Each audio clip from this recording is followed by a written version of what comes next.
Trump's vice presidential pick, Mike Pence, did an interview with ABC, and he had a pretty mind-blowing answer to which VP he wants to be like. I asked him what kind of vice president he would be and which past VP he would model himself after. I frankly hold Dick Cheney in very high regard in his role as vice president and as an American That's the leader. kind of vice president you'd want to be? Well, I think a very active vice president. Vice President Cheney had experience in the Congress, as I do, and he was very active in working with members of the House and the Senate. You know, it's really interesting because a while ago, there was the story about how Donald Trump doesn't really want to be president, and he went to John Kasich and asked John Kasich, look, man, if you become president, if you become my vice president, you'll basically be president. I'm going to go around the country giving speeches, and you basically run the country. This is allegedly what was said to John Kasich's team. So the implication there is, and the story there is, man, Trump's not really up to the job. He just doesn't want to do it. It's not his thing. So then today, if that indeed is true, then today you look at what's happening and you go, well, you got to look at Mike Pence, really, because if Donald Trump doesn't want to be an active president and he wants to just be the fucking cheerleader and go around the country and give speeches as Pence does everything, well, what's his ideology? What's he like? And I've told you guys from the beginning, Mike Pence is actually much more like Ted Cruz. In fact, he supported Ted Cruz early on. People forget this. He didn't endorse Donald Trump. He supported Ted Cruz.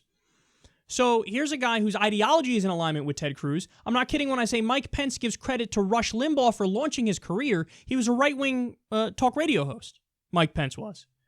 And he just fawning adoration. He gave speeches basically blowing Rush Limbaugh, you know, in the House. And he was saying, he spoke about how he doesn't believe in evolution and creationism is right and just every down-the-line insane right-wing position you could think of, Mike Pence has. He has. In fact, he was known mostly before becoming Trump's VP as the guy who signed the bill saying, yeah, let's allow businesses to legally discriminate against gay people because of religion. And then all different corporations started fleeing from Indiana because he was that draconian and that theocratic and that right-wing. So this is who Trump picked to be his VP. And if it's true that, well, the VP might be running the country and not Trump, that's just as bad, if not worse, than Donald Trump running the country. And there's another example right here. She asked very clearly, what VP would you like to be like? Dick Cheney. You couldn't give a worse answer than that. You just couldn't. You just couldn't. This is a guy who, yes, he was a strong unitary executive. He believed in the unitary executive theory, which is basically, let's be as fascistic as possible as we can within the system. But even for Dick Cheney, he was like, within the system, fuck that, I'll just do it without the system. I'll do whatever the fuck I want. I'll ignore checks and balances, as they did. And this guy's saying, well, yeah, I want to be hands-on like Dick Cheney, and I want to be really involved like Dick Cheney, and he's my favorite. Dick Cheney's legacy is being in favor of torture, defending torture even long after we established it was torture, and we got the wrong people, as we covered on the show, and illegal wars. This is the guy who you're like, yeah, awesome. That says a lot about who you are. Guys, I'm not kidding when I say Dick Cheney's flavor of neoconservatism and American exceptionalism is basically a fundamentalist religion. Like, that's the extent to which he's not willing to let go of his ideas and beliefs about the world we live in. Even when it's demonstrably proven to be incorrect, he's like, I don't care. The answer is always more U.S. intervention, more war, more torture, and fuck everybody else. Even to the point where he portrays himself as this, I'm a terror warrior, I go against the people who are trying to hurt America. And oh yeah, by the way, let's strengthen our alliance with Saudi Arabia. You talk about contradicting yourself. But this is the way they think. They don't care about contradictions. Like I said, it's a fundamentalist religion. Facts don't matter. So they go out there and say, Obama's isolating himself and gotten out of the world and we're not leading strongly anymore. He fucking did 7 interventions. He's way too much like you than you like to admit. But it's never enough because, again, the answer is always more war. They say America's retreating. Really? We spend over 50% of our discretionary budget on war. How the fuck are we retreating? We spend more than over the next 10 nations combined, and most of them are our allies on their military.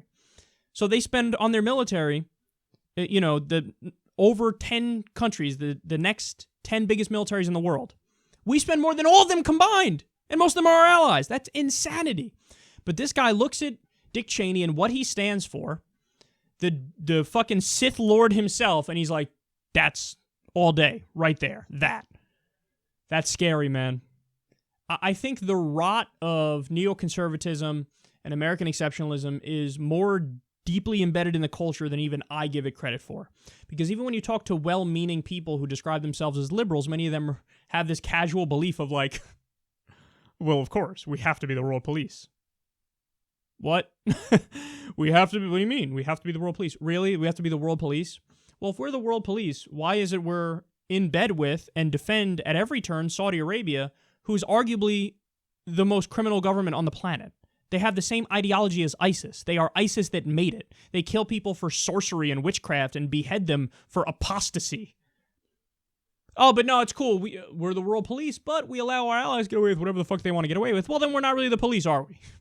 Or we're not really, objective in holding to a standard of caring about human rights and altruism. It's more about business as usual. It's more about, imperialism. It's more about natural resources.